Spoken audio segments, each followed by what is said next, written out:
Pravishta Om Astotaras Rishi Srimad Srila Bhakti Siddhanta Saraswati Goswami Prabhupada. Jai Nitya Lila Pravishta Om Srila Gaura Babaji Maharaj Ki Jai. Jai Srila Satchidananda Bhakti Vinod Thakur Ki Jai. Jai Vaishnav Sarvabhauma Jagannath Das Babaji Maharaj Ki Jai. Jai Srila Baladevi Bhushan Gauri Badantaracharya Ki Jai. Jai Srila Vishnu Chakravarti Thakur Ki Jai. Jai Narottam Srinivas Shyamananda Prabhu Treya Ki Jai. Jai Srila Krishna's Kaviraj Goswami Ki Jai.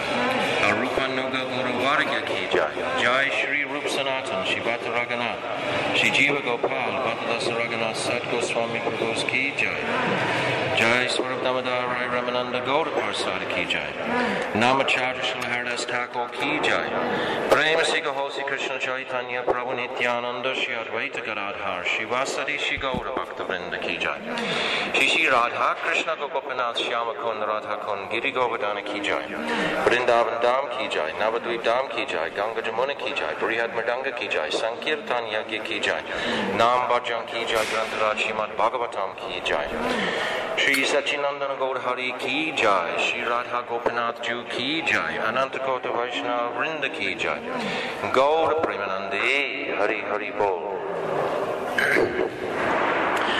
Om Maganati Mirandasya Gyananjala Shalakaya Chakshu Unmilitam Jaina Tasmai Shri Guruve Namaha Guruve Gaurachandraya Radhikaya Taralaye Krishnaya Krishna Bhaktaya Taravaktaya Namo Namaha Yam Pravajantamanapetya Mapeti Krityam Dvaipaino Viraha Katara Ajuhava Putreti Tammatayo Tarabhovinirustam Sarvarutam Munimanatoshmi Angashyamala Chaturbhi Abhito Mandi Kritendi Varam Jadyam Jagata Rojasam Vitatam Vitambarasya Shriya Vrindaranyam Nivasinam Hridila Sattamobi Amodaram Radhaskanda Nivochvala Bhujam Dayamo Damodaram. So I first of all offer millions and millions of Dandavat pranams unto the lotus feet of my beloved Gurudev Nitya Lila Pravishta Om Astotaras Rishi Srimad Srila Bhakti Vedanta Narayan Goswami Maharaj. And the same again millions and millions of times unto the lotus feet of our beloved Nitya Lila Pravishta Om Astotaras Rishi Srimad Srila Bhakti Vedanta Swami Srila Prabhupada, and all our Rupanuga Guru Vargya, and all the Vaishnav and Vaishnavi devotees of the Lord, Dandavat pranams. So yesterday, we kind of galloped through the first canto, and I was feeling quite dissatisfied because we hadn't really gone into almost any detail. What we had done is made a picture of the flow of that first canto, those 19 chapters, and we just touched on little bits of it, really, that we didn't really go into any much detail practically at all. So I just want to go back over actually what we did yesterday. I think I was speaking quite quickly yesterday because I wanted to say a lot of things, because there were 19 chapters I was thinking about.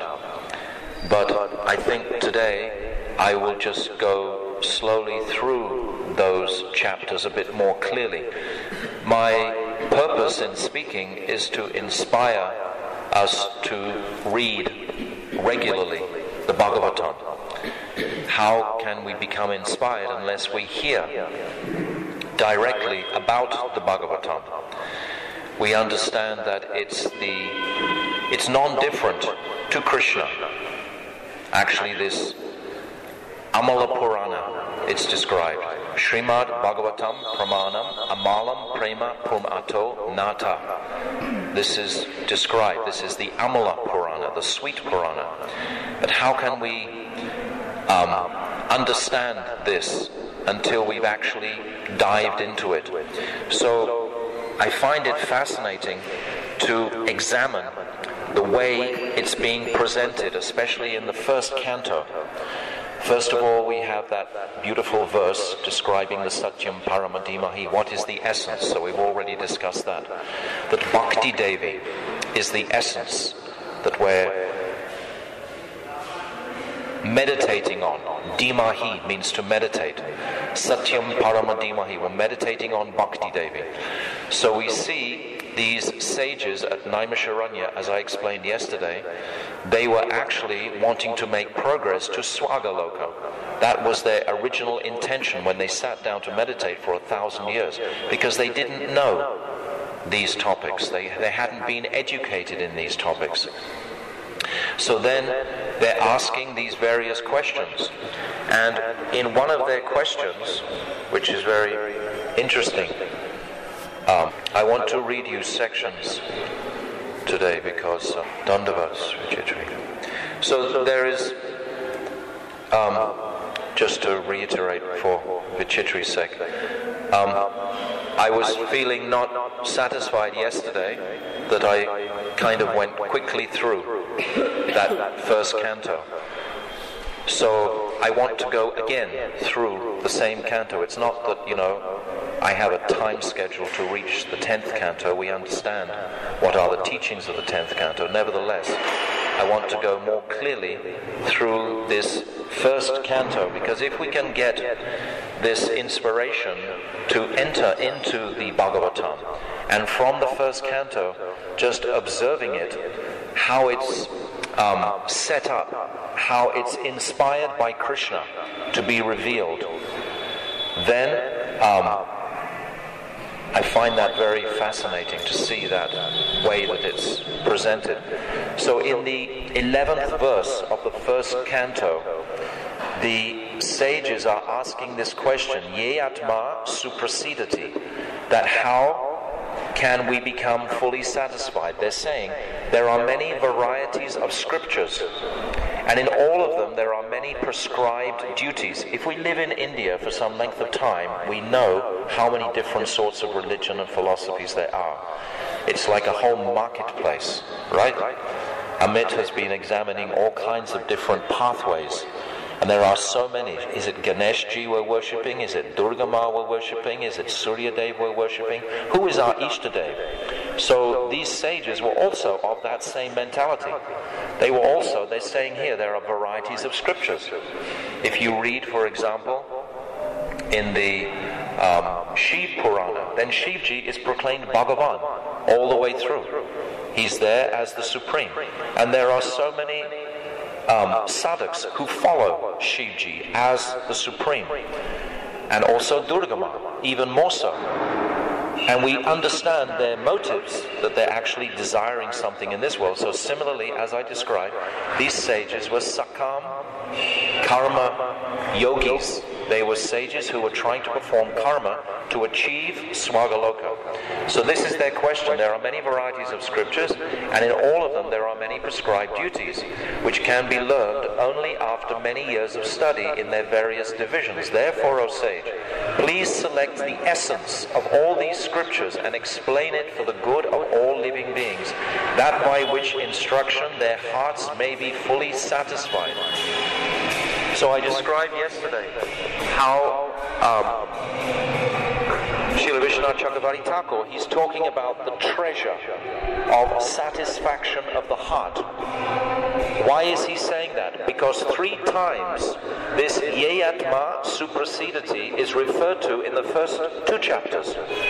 Because when Sutta Goswami answers this verse, Savai Pumsam Paro Dharma, Yato Bhakti Adhoiksaje, Ahoitiki Apratihata, Ye Atma Suprasidati. Again he's saying the same. This is what will satisfy the heart. That when Bhakti Yoga is flourishing, when Bhakti Yoga is prominent in the consciousness, that's going to satisfy the heart. And then further on again, he's reiterating, again he's saying, Ye Atma Suprasidati. But again he's confirming, this is the antidote. This is what's going to satisfy the heart. This Bhagavatam is in the heart region. And I explained yesterday, that is called Bhav Bhakti. There are the rituals and the rules and regulations, etc., that we must adhere to in sadhan bhakti. But the sadhan bhakti must be focused on the bhav bhakti to bring us into the heart region. So it's a genuine sweetness, a genuine taste that we're experiencing. If it's just religiosity or ritual, that's not going to endure. So this aspect of Bhav Bhakti is very important. And then immediately, the sages are talking about Krishna. This verse I just said was in the 11th verse of the first chapter. And now the 12th verse, they're saying, all blessings upon you, O Sutta Goswami. You know of what purpose the personality of Godhead appeared in the womb of Devaki as the son of Vasudeva. So they're expressing that they understand that Krishna is the supreme, but they want to realize this. They want to have realization of that. In other words, they're making, they're demonstrating some mood of surrender here. They're surrendering that we want to hear about Krishna. Gurudev explains that Sharanagati is before Bhakti. Unless Sharanagati is nicely understood and properly followed, then how can Bhakti grow or flourish? And it's also described that in the Bhagavad Gita, basically those teachings take us up to the threshold of Bhakti. Because Bhagavad Gita principally is to surrender. Sarvadharma parityaja mam ekam sharanam braja aham tam sarve prapabhyo mokshayishyami masuchaha. In the 18th chapter, Krishna is saying, surrender unto me and all worries will be gone. This is the process. Abandon all variety of religion. So this is the teaching of the Bhagavad Gita. And then through this second chapter of the first canto again, Sutta Goswami, he begins describing the answers to those sages' questions. And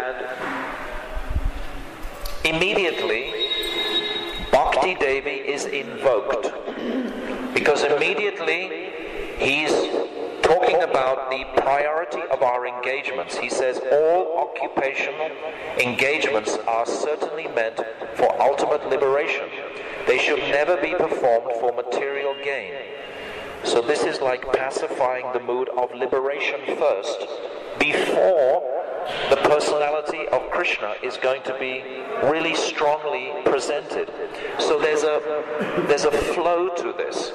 It's a planned dialogue, even though it's not chronological like we described yesterday, but still we can see this evolution of consciousness is going to take place through the Bhagavatam. It's saying that life's desires should never be directed towards sense gratification. One should desire only a healthy life and self-preservation. We read this yesterday. So this is like making a platform of detachment. And when Shukadeva Goswami in the second canto begins to speak, the first 7 or 8 verses he speaks about is this same quality of detachment. He talks about you can use your arm for a pillow. Are there no flat lands on the earth where you can sleep? Can you not use your hands as utensils for eating? Are there no discarded clothes beside the Jamuna, Ganga Devi, that you can wear? He's saying like this mood of detachment is immediately what he's saying. This is when he first begins to speak in the second canto. And similarly, Sutta Goswami is saying these same teachings in the second chapter of the first canto. So we're still in the first canto, but I'm just referencing that to bring the similarities here, to see how is this current unfolding. If you make your life the Srimad Bhagavatam, all areas of trying to understand it are so calming and nectar for the mind and heart. Anywhere you take the Bhagavatam, it's juicy, it has sweet. It's described, Nigama kalpataro galitam phalam, that this fruit is so sweet, and it has been bitten by the parrot, Shuka. And a parrot will only peck at the sweetest fruits on the tree. But it's described, this tree, this fruit, has not even any seed, not even any skin. Every part of it has juice. So this is the nature of the Bhagavatam. And then in this second chapter again, the Sutta Goswami is responding to the sages. He says, with sword in hand, intelligent men cut through the binding knots of reactionary work, karma, by remembering the personality of Godhead. Therefore, who will not pay attention to his message? So he's explaining like this, all about detachment. It's going through here about detachment. Now, in the third chapter, it's titled Krishna, the source of all incarnations. Now it's establishing clearly what is the object of our devotion. And then, very carefully, Sutta Goswami begins to describe about Mahavishnu, Karanadakshayi Vishnu, reclining in the Karana ocean or the Viraja river. Understand what Viraja means. It's the separation between the material worlds and the spiritual worlds. Viraja literally means devoid of passion. That's what it means, Viraja. It means devoid of passion. So when our passions are controlled and purified, we become eligible to initially enter the mode of goodness, and from there, very easily, the mode of Shuddha-sattva, pure goodness, can manifest. So he's describing the 22 incarnations of Krishna in the third chapter, immediately making that object, Krishna, scripturally prominent, with all references saying that how he is the source of all incarnations. In other words, immediately chasing away thoughts of Durga Ma being the Ishtadev, or Shivji being the Ishtadev, or Ganesh, etc. Purifying this misconception by explaining in detail, well, not in so much detail, but explaining all 22 direct incarnations of Krishna. And then, as we discussed yesterday, in 4, 5, and 6, this most excellent and wonderful topic of Guru Tattva, the dialogue between Narad, the son of Lord Brahma, and Vyasadeva. So our beloved Gurudev has so often spoken on just this topic. Many, many times in the world, he will just speak on this topic.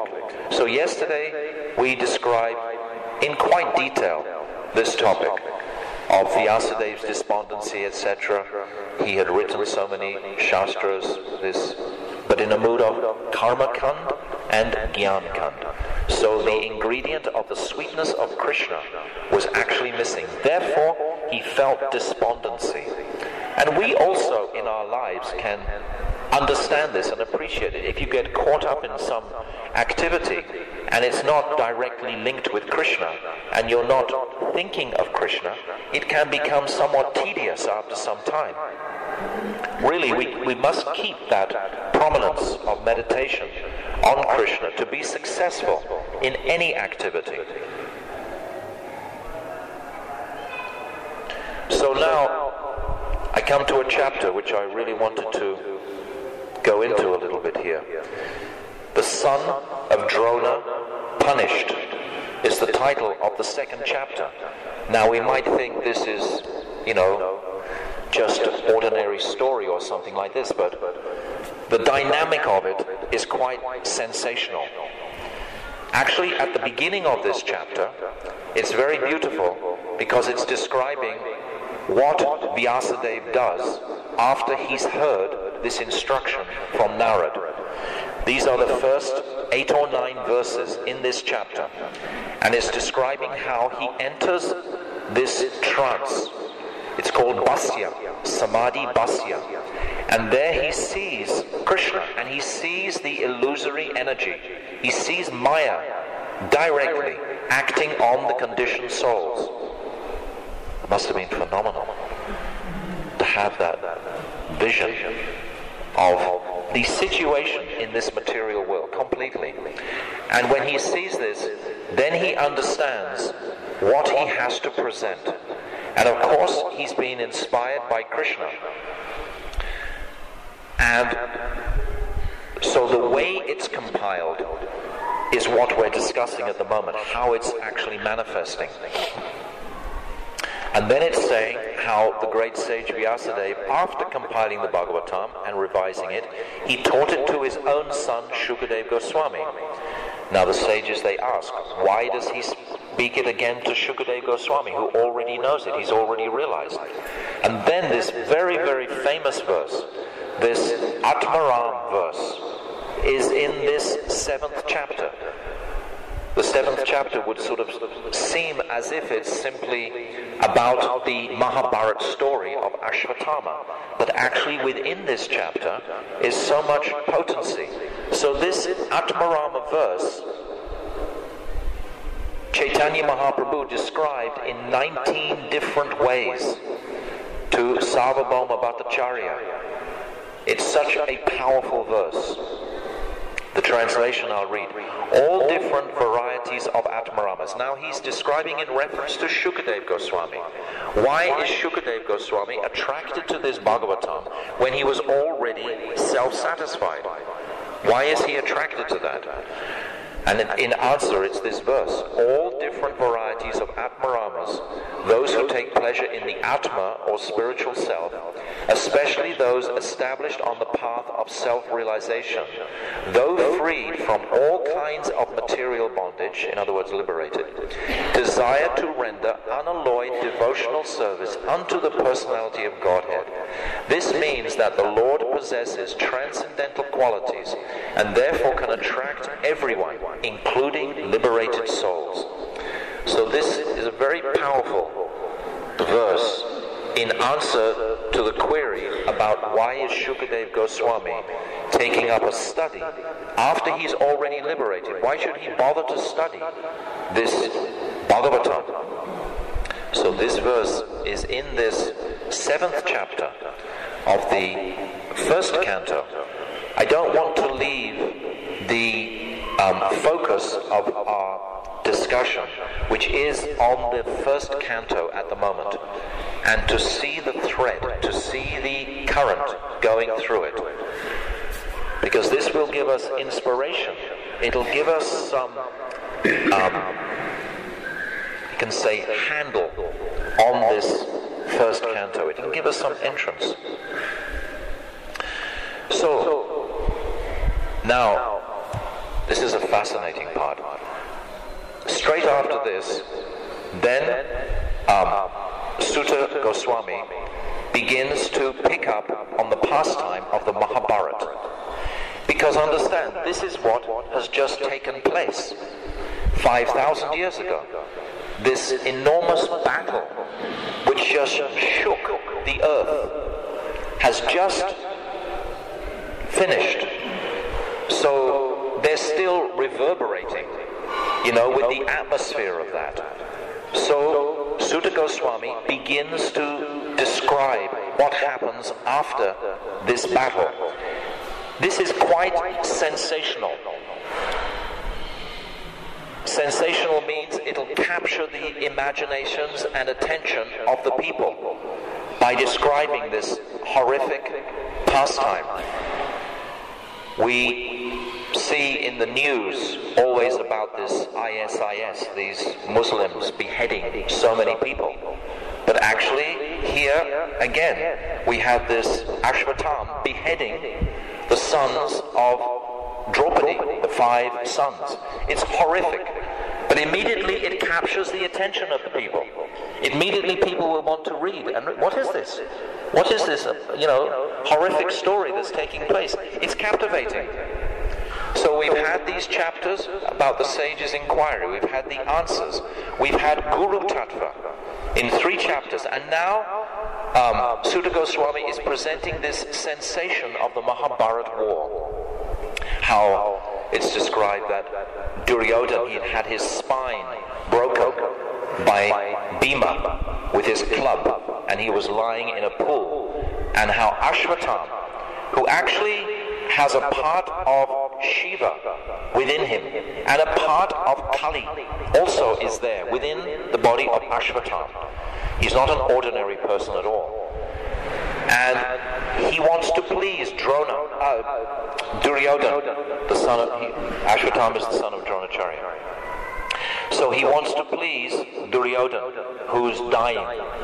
And he thinks that by bringing the heads of the 5 Pandava sons, that he will be pleased.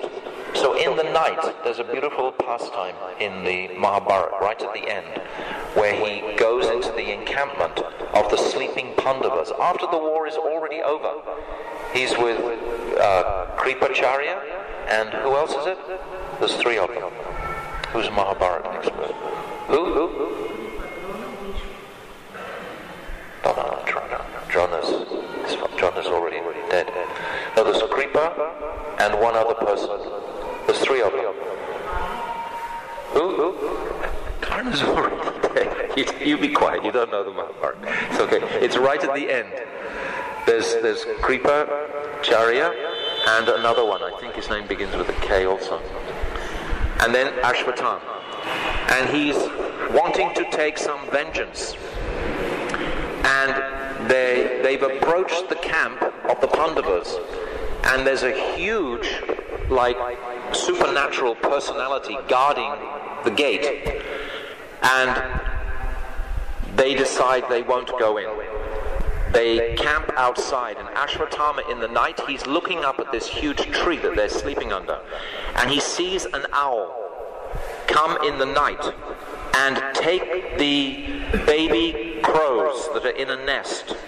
And he thinks, oh, this is a sign that I should go in the night and I should actually kill the sons of the Pandavas. So then he wakes up and he tells the other 2, Kripacharya and Kritavarma, I think his name is. He tells these other 2, oh, we should go at night and we should kill the sons. And they agree. They agree to this horrendous deed. So they go into the camp, and then this personality of Shivji is actually guarding the camp. And when he sees Ashvatthama, then he realizes that a part of himself is there, and he allows Ashvatthama to go in. But the other 2, I don't think, go in. I can't quite remember this pastime absolutely clearly.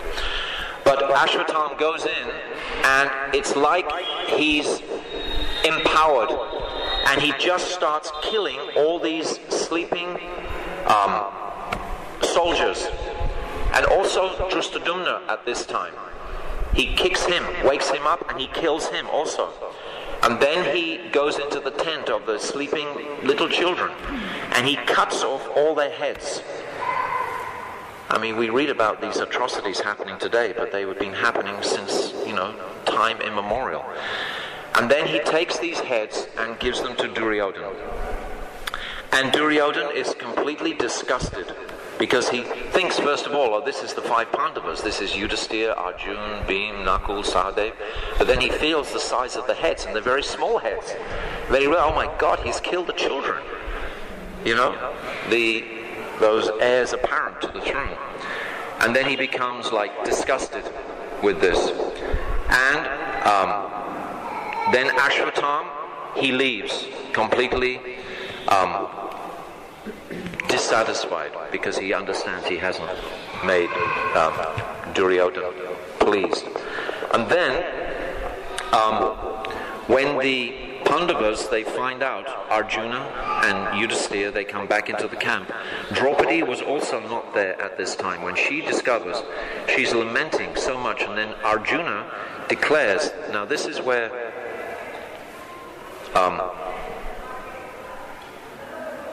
Sutta Goswami picks up on the pastime. He's speaking, this is Arjuna speaking to Draupadi.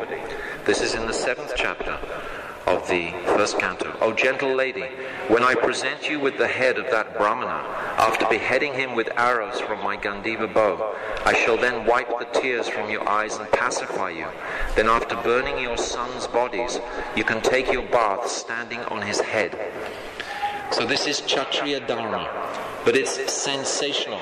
It's supposed to capture the imagination or the thoughts of the people in general, to bring them, to guide them into the Bhagavatam. The Bhagavatam is going to present the highest conclusion of devotion to Krishna.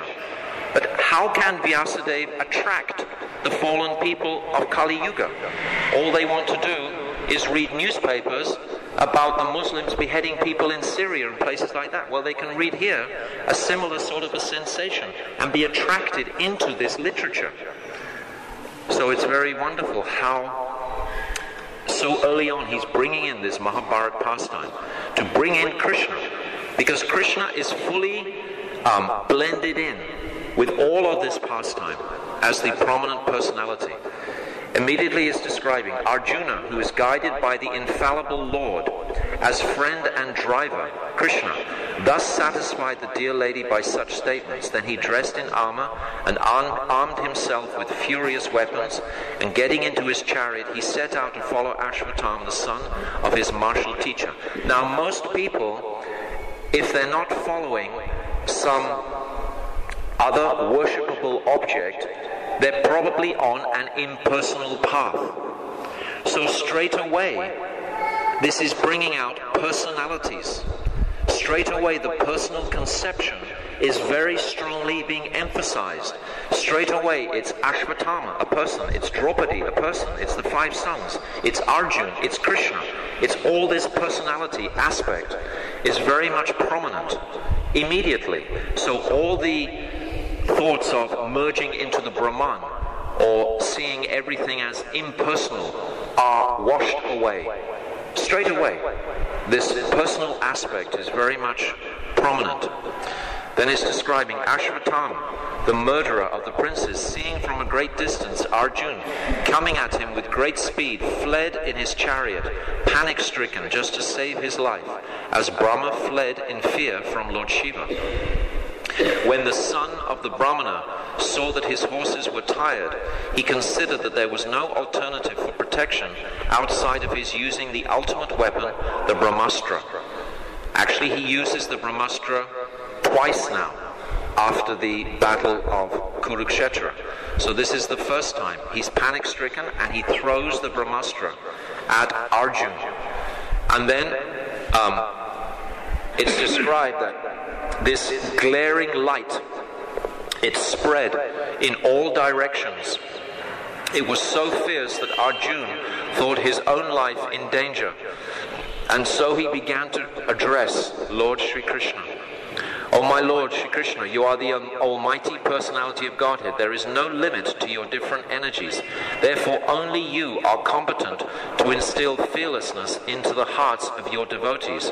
Everyone in the flames of material miseries can find the path of liberation in you only. So immediately, beautiful prayers to Krishna, substantiating the powerful personality of Krishna. He's the only one where we can take shelter in this difficulty. And then he glorifies him for many verses here.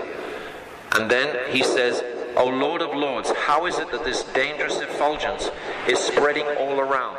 Where does it come from? I do not understand it. So again, this is very sensational. It's captivating. We want to know what happens. So it's pulling us into this Bhagavatam. Vyasadeva is brilliant. Krishna is brilliant. The Supreme Personality of Godhead said, know from me that this is the act of the son of Drona. He has thrown the hymns of nuclear energy, Brahmastra, and he does not know how to retract the glare. He has helplessly done this, being afraid of imminent death. O Arjuna, only another Brahmastra can counteract this weapon. Since you are expert in the military science, subdue this weapon's glare with the power of your own weapon. Sutta Goswami said, hearing this from the personality of Godhead, Arjuna touched water for purification, and after circumambulating Lord Shri Krishna, he cast his Brahmastra weapon to counteract the other one. When the rays of the two Brahmastras combined, a great circle of fire, like the disk of the sun, covered all outer space and the whole firmament of the planets. All the population of the three worlds was scorched by the combined heat of the weapons. Everyone was reminded of the Shamantaka fire which takes place at the time of annihilation. Thus, seeing the disturbance of the general populace and the imminent destruction of all the planets, Arjuna at once retracted that Brahmastra weapon as Lord Krishna had desired. So we see this remarkable pastime taking place. Sutta Goswami, I think, is trying to wake up these sages at Naimisharanya, bring them into some reality. This material world is a reality, but it's temporary. And within this material world, Sri Krishna has walked to give us this path of liberation from this intoxication with thinking that I can get pleasure from this material world. So now this pastime is bringing us solidly into this world. This is a material, temporary, Naimittika pastime. Arjuna, his eyes blazing in anger like two red balls of copper, dexterously arrested the son of Gautami and bound him with ropes like an animal. After binding Ashvatthama, Arjuna wanted to take him to the military camp. The personality of Godhead, Krishna, looking on him with lotus eyes, spoke to angry Arjuna. Now, Krishna is showing a very amazing pastime here. He's telling Arjuna that he should immediately kill this murderer. What right does this murderer have to live? He's just slaughtered these 5 innocent children, these princes of Draupadi, the Kumaris. And justice will be that if this murderer is immediately killed. But Arjuna, he hesitates. He's hesitating here. And when he takes Ashvatthama back to the encampment, what does Draupadi say? She sees Ashvatthama bound like a criminal, and immediately her soft heart starts to feel sympathy for Ashvatthama. It says, due to her female nature and due to her being naturally good and well behaved, she showed him due respect as a Brahmana. Actually, when we really bury ourselves in the Bhagavatam, we see, and the Mahabharata also, because this is what the topic is now, we see how Krishna, and in the 10th canto also, when Krishna is in Dwarka, how much he respects the Brahmanas. Constantly, he's showing such unlimited respect to the Brahmana. We have the pastime of Sudama Brahmana, such a poverty-stricken personality, practically didn't even have a cloth to wear, but goes into these amazing, almost heavenly planets of Dwarka, and the gatekeepers let him through because they see he's a Brahmana. He's a poverty-stricken Brahmana, and Krishna jumps off his milk-like ocean bed where he's sitting with Rukmini and runs to honor this poverty-stricken Sudama Brahmana, and then arranges for so much arti, and Rukmini is performing that arti, and then Krishna himself is washing the feet of that Brahmana. And repeatedly throughout the 10th canto, as well as many other places in the Bhagavatam, is the respect for the Brahmanas put forward for us to understand. It's not easy. I don't have an easy time with this because the Brahmanas we see today, we had this feast the other day in Govardhan, and all the Brahmanas, they came and sat next to me. And immediately they told me, I am a Brahmana, I am from here, I am from there, I am this, I thought, great, I'm a Westerner, so what, How do we go from here? It's like, it doesn't kind of fly so well with our upbringing. It seems like very proud that they immediately have to tell me that I'm supposed to wash their feet and etc., etc. So these are the fallen Brahmanas of Kali Yuga, but still, our devotees there very nicely gave only them a seat to sit on. Everyone else was sitting on the floor. They had a seat, 4 of them. And immediately Sridhar Maharaj came and gave them all like 125 rupees or something like this. And immediately all the preparations came to serve them and so on. Because this is the will and desire of Krishna that is spoken about in the Bhagavatam. And our beloved Gurudev would do this constantly. How many times did you see him give the brahmanas money? Even though none of the devotees really had that much respect. It was hard to engender that mood of respect when someone's just telling you how great they are. And you're supposed to reciprocate with that mood. It's not easy for us. But we see in Gurudev's life so many times he would donate handsomely to the brahmanas. So now when Ashvatthama is brought in front, she could not tolerate Ashvatthama's being bound by ropes and being a devoted lady. She said, "Release him, for he is a brahmana, our spiritual master. It was by Dronacharya's mercy that you learned the military art of throwing arrows and the confidential art of controlling weapons. He, Dronacharya, is certainly still existing, being represented by his son. His wife, Kripi, did not undergo a sati with him because she had her son." So immediately Draupadi is going to be aware that if we kill him, then this is going to take the life of Kripi, Drona's wife, away. "My lord, do not make the wife of Dronacharya cry like me. I am aggrieved for the death of my sons. She need not cry constantly like me." This is a very personal pastime. We're talking about very personal relationships here. Sons have just been murdered. The murderer is there. The mother of the sons is speaking in this way. It's invoking a very personal mood. It's establishing personality, relationship. This is what we're seeing immediately in the pages of the Bhagavatam. It's not some obscure, abstract defining of the supreme absolute Brahman or something like this. It's very much focusing on personality, relationships. And then it goes on, and it's described how everyone agrees with the sentiments of Draupadi except Bhima.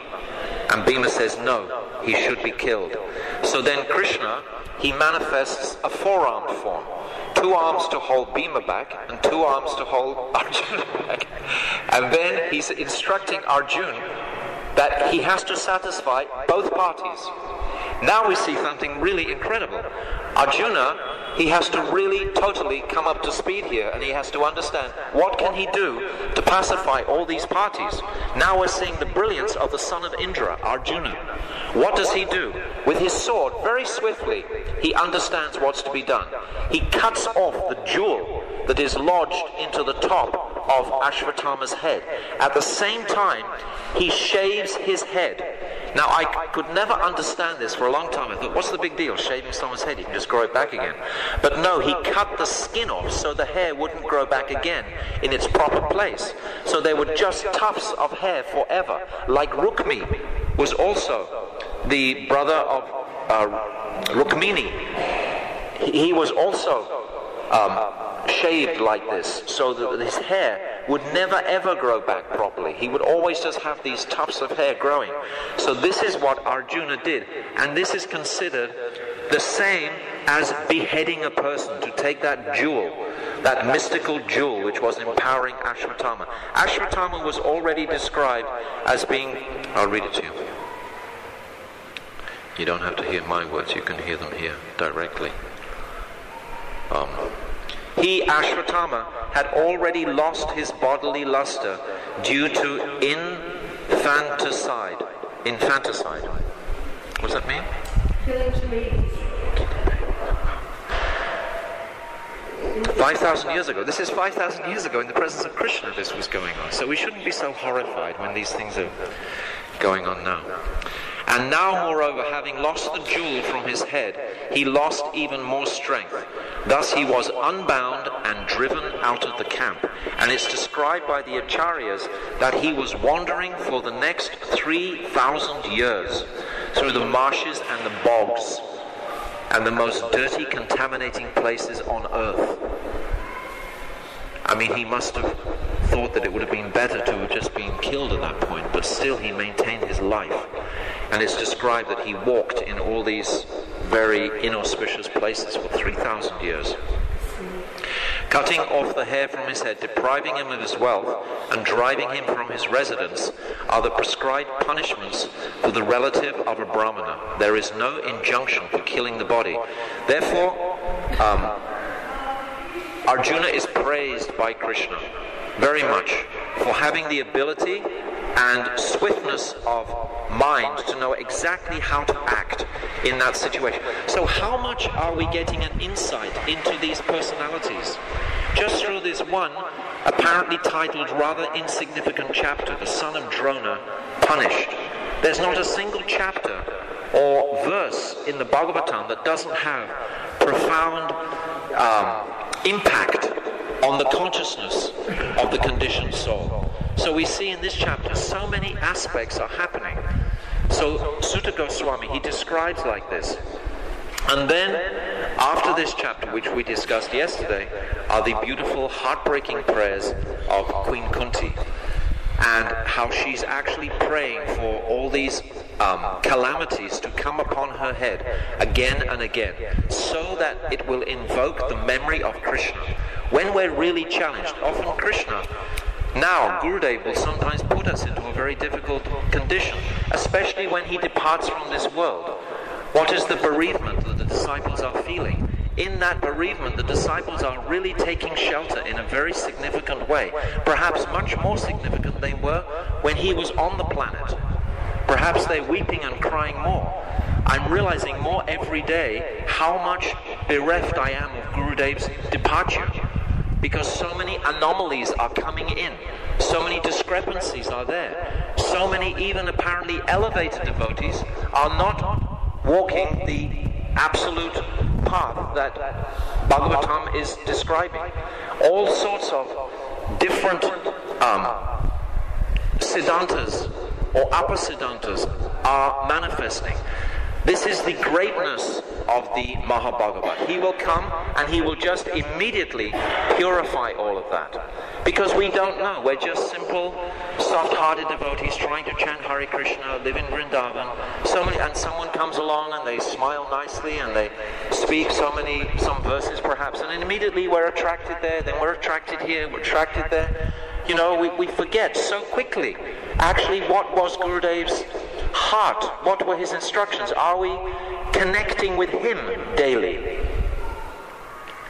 We have so much opportunity to do this. Personally, I have something like 1,200 gigabytes of Gurudev's classes. I watch them every night. I'm seeing Gurudev's classes from 96 right the way through to 2010. They're all there. And so many books for us to read that Gurudev himself was directing the translations of. There is so much wealth that Gurudev has left us. We can take so much shelter there. Simultaneously, we want inspiration from other sadhus, of course.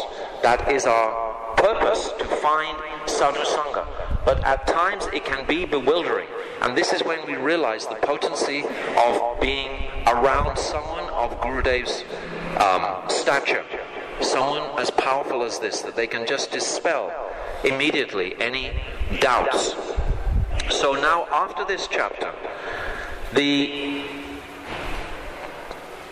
and then in that chapter I read yesterday about how Parikshit was saved, how Krishna appeared the size of a thumb. This was the second time that Ashvatthama threw his Brahmastra. And what is the nature of that person? How demoniac was he?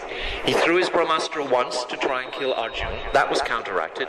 Now he's thrown his Brahmastra again at the son of Uttara in the womb to try and obliterate that.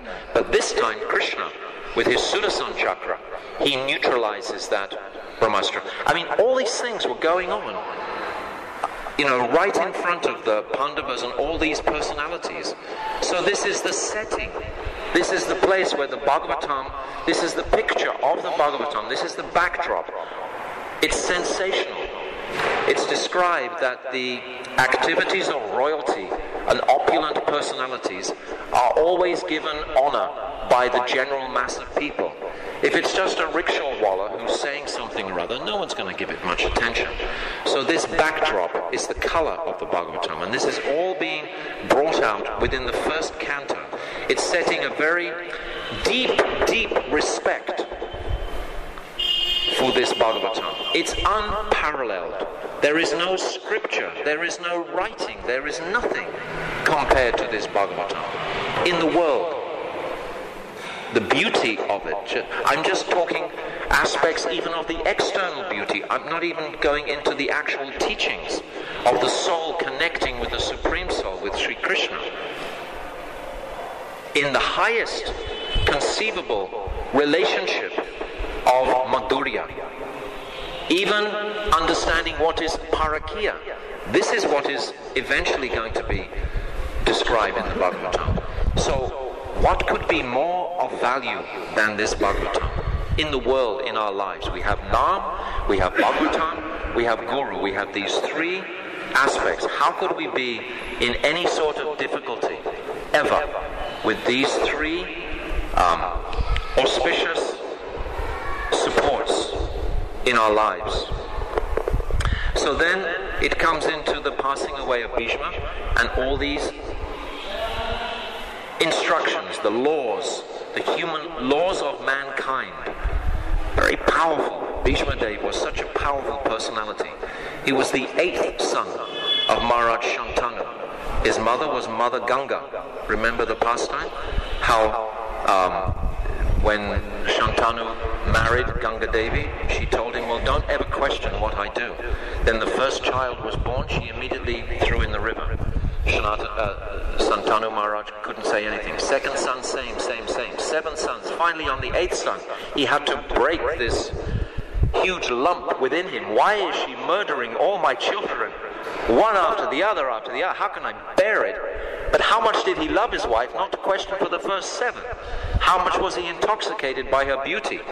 There's the pastime previously from that in the heavenly planets when Ganga Devi came into an assembly and the wind began to blow her cloth and everyone immediately looked away except one person. He actually stared at her while she was in this state of not being dressed properly, and then she became his husband later. So this Shantanu, on the 8th, he questioned, oh, Devi, why are you doing this? This is my 8th child, why are you doing this? And then she said, so now you've broken the spell. So now this child I will maintain with me until he's 16 years old, and then he will come back with you. And then she just disappeared.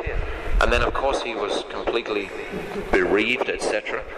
But then 16 years later he was walking up the Ganga. Remember the story? And all of a sudden the Ganga had all dried up. There was no water flowing. He wondered why there's no water. Then he came to this dam that was made of arrows. And this young boy, remarkable, had performed this feat at 16 years old of damming the whole Ganga with his arrows.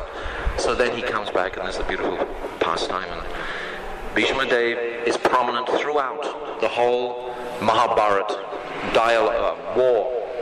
And he's the grandfather. And he takes that vow when Satyavati, the fisherman's daughter, when his father Shantanu wants to marry Satyavati, and the fisherman says no, because I want the sons of Satyavati to be the king.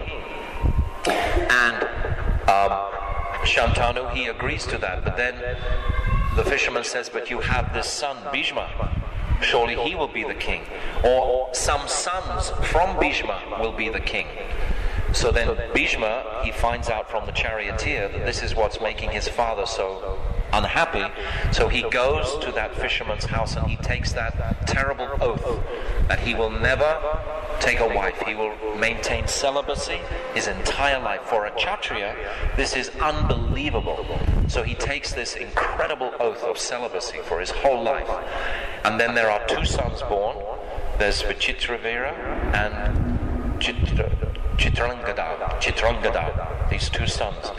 And Bhishma, he goes to find wives for them, Amba, Ambalika, and Ambika, and whole pastime. And anyway, the 2 sons die, etc. And then from the queen, Vyasadeva, who is the son of Satyavati from the relationship with Parashara before she meets Shantanu. Remember the story? I'm just saying in hints here. I actually told it last year.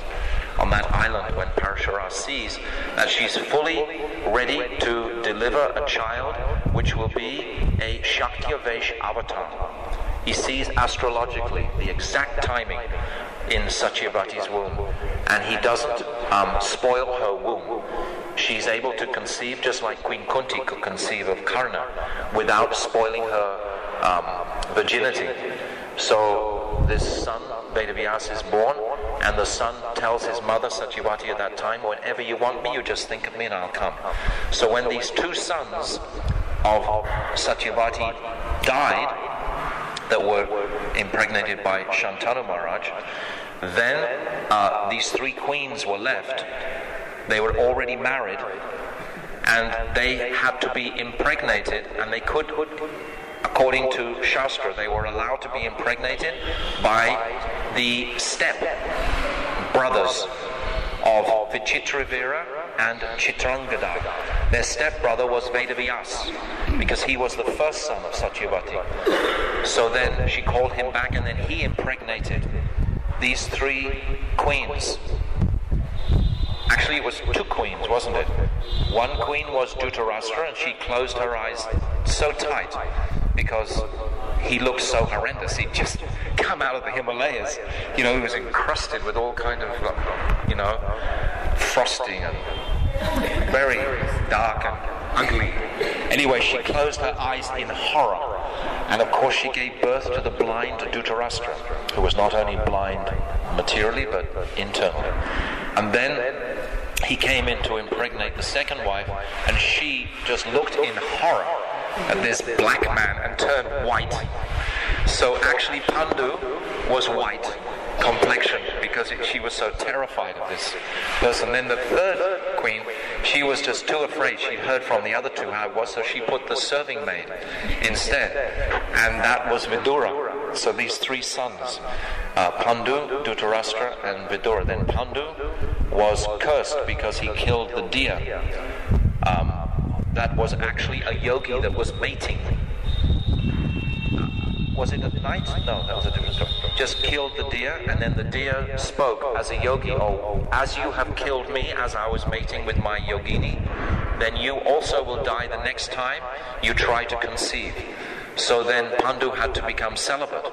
But then one time the spring was there, and the birds were playing, and the river was flowing, and Marjorie was there. And then he approached Marjorie, and then he left his body, because that curse came to be. And that's the story, the pastime. So Bhishma Dev, he's always prominent throughout. And then when Bhishma Dev is leaving, he took instructions from Janu Maharaj in Navadvip. He meets Janu, great Rishi, and he learns all these truths from Janu Maharaj. So this passing of Bhishma is in the 9th chapter. And all these instructions that he learned from Janu Maharaj, he and the other sages, he imparts to Yudhisthira. Because after they purify themselves from the cremation of the sons, etc., and they do all the rituals, then they have 3 Ashvatthama sacrifices, Krishna tells, to try and relieve Yudhisthira of his fear of or unhappiness that he's killed so many men on the battle of Kurukshetra. But even after doing these 3 Ashvatthama sacrifices, he's still not pacified. So Krishna takes him to Bhishma Dev, and then there's that beautiful chapter 9. And then the next chapter describes is the departure of Krishna for Dwarka and his entrance into departure of Krishna from Hastinapur and his entrance into Dwarka, and we spoke briefly on this yesterday. But again, this is giving rise to a very personal picture of Krishna. As he's leaving for Hastinapur, all the Pandavas are weeping. They don't want him to go. They're begging him to please remain longer, Yudhisthira Maharaj, etc. So there's loving, sweet, affectionate dealings of Krishna's relations, Krishna's relationships also with these personalities is giving us a very powerful impression of personality.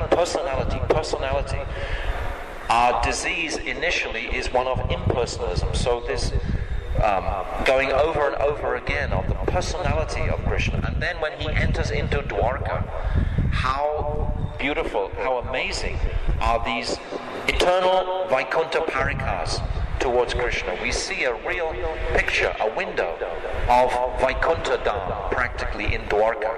Even though Dwarka Dham is higher than Vaikuntha, but still a mood of that affectionate dealings towards Krishna.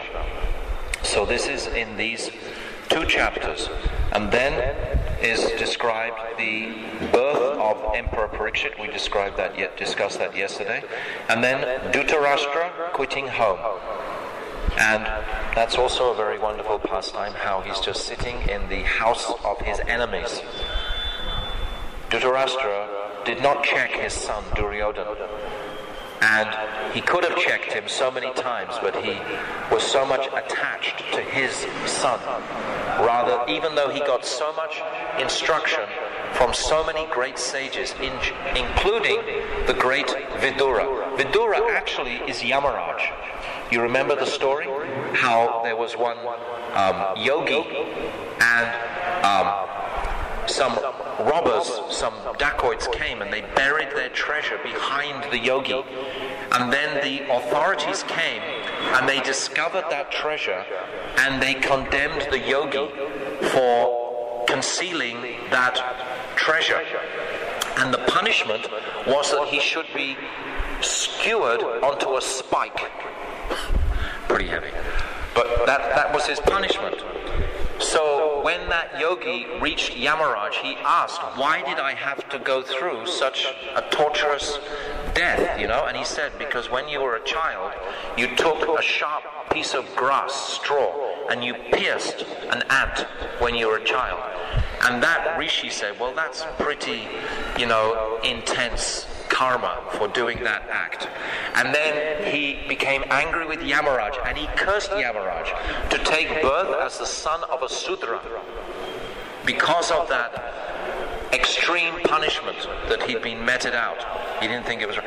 And then of course that was Vidura. So Vidura is in fact Yamaraj. So Vidura, he is the most beautiful character, and he is prominent throughout the Bhagavatam in his conversation with Maitreya Rishi in particular, and also with Uddhava.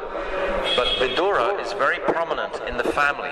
So all what we're talking about is the family of Krishna. This is the setting, this is the color for the Bhagavatam to come out like a fountain from this family of Krishna in glorification of Krishna. So it's after 9 o'clock and we didn't even reach the part that I actually wanted to reach today, which is about Parikshit receiving the age of Kali. So we can save that for tomorrow.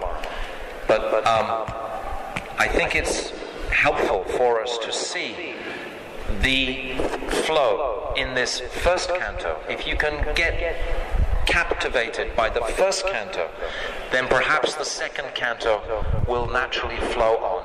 And if we can be drinking this nectar all our lives, actually as soon as you reach the 12th canto, immediately you'll want to go back to the beginning again, and again, and again, and again. Or just remain in the 10th canto, which is the smiling face of the whole Bhagavatam. It's the 10th canto. The 10th canto is actually the heart. So in previous years, we were speaking from the 10th canto in the evening. But this year it's not so. I have things to do also, so we're not doing that. But still, you can be inspired into the first canto, I hope. Are you all reading the Bhagavatam? Have you all read the Bhagavatam? You've read from cover to cover? Very good, very good. So now, this is all I want to share with you. This.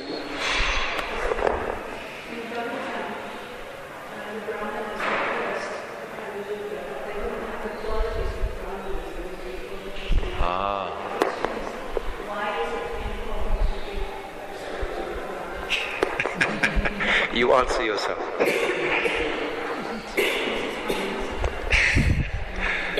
She's asking that the Brahmanas have been cursed in Kali Yuga. What was I've forgotten, what was the pastime? Why were the Brahmanas? Oh, I know, I remember in the 11th canto, Kashyapa Muni is offered a bundle of treasure not to recognize this Tarshika, this snake bird, and to look the other way. The Brahmana, Kashyapa, could have stopped the snake bird.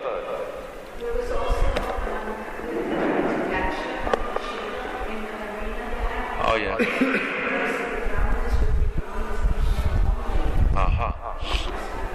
So twice. And also there's a third one when Bhrigu Muni, he kicks the chest of Krishna, and Lakshmi Devi never actually forgives him for that. That's why the Brahmanas are always poor. You know, Lakshmi Devi doesn't hang around them because she always remembers, well, they kicked my Supreme Lord on the chest. So for these reasons, the Brahmanas have been cursed. But nevertheless, because Krishna, if you read in the Dwarka Leelas, in the 10th canto, from, what's the chapters? It's about from chapter 40 through to chapter 90. Yes, they were. So from that example, it's very difficult for us to contradict that, just like Gurudev. He would never contradict that. He would always give them honor. They're crying for honor. They're very needy for honor. So give them. What's the harm? What's the harm? They do that. If you go to Nandagaon or Varshana, those pandas, they're horrendous to actually deal with, you know. They just, well, how do you deal with that? For Westerners, it's very difficult, you know, to maintain patience with them, you know. But it's interesting what you're saying. It's good to have heard this, that actually they have been cursed in 3 different occasions, perhaps more, in this age of Kali. But nevertheless, we still honor as best we can. It's not that we should not even disrespect an ant. What to speak of someone who's attaining to be a Brahmana. Nobody should be disrespected. As our devotion increases, this acknowledgement of Krishna as the Supersoul in the heart of every living entity should become more and more prominent. There should be no enemies, there should be no conflicts. All around in Kali there is conflicts, but for the devotee progressing on this path, he should have no conflicts.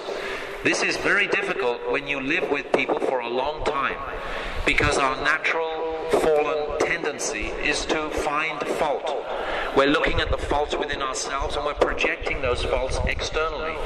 All we're doing is seeing the Maya in me and I'm seeing it in somebody else. To see someone else's defect is just to be aware of someone's contact with Maya. It's not something to be particularly proud of, to know that. But often it's the false ego that prompts us, this conditioned self, to not respect everybody as they should be respected. Because, especially in the society of devotees, someone who's chanting Hare Krishna in this age is so exalted, whatever their external inebrities or faults are, we should be strongly overlooking that as much as possible. And if it's just too intense, then we just don't go near that person. But to be finding fault regularly is such an impediment to Bhakti Devi taking heart in the devotee. So we should try.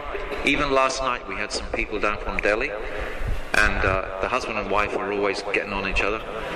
And I made the wife stand up in my room. I said, now tell me all the good things about your husband. And she couldn't tell me anything. She couldn't find, they're married, they have a 9-year-old son, she's pregnant again, and she couldn't find anything. And then finally I had her sit down and said, all right, husband, stand up, you say something about your wife. Very slow, but finally he says, oh, she's a good cook. And then he said something, and then finally she relinquished and said something. But I could see just by that trying to see the positive, it was almost impossible for her to see something good about this person. Husband drinks a bit, he's not such a good devotee, and she's very proud, etc. So, But this happens in devotee relationships. We have to purify it. We really, really, really have to hear it regularly. It doesn't matter if we hear it every day. By the time breakfast is ready, we're already condemning somebody else, We should remember one thing, that practically all devotees have the very best of intentions. Maybe they don't quite fit in with the way you wanted to see it or have it happen, but they have the best of intentions. Try to see that, rather than, they just trod on your foot and they just took this or that or whatever, We must learn this lesson. Srila Gurudev ki jai, Srimad Bhagavatam ki jai, Ananta Kota Vaishnava Vrinda ki jai.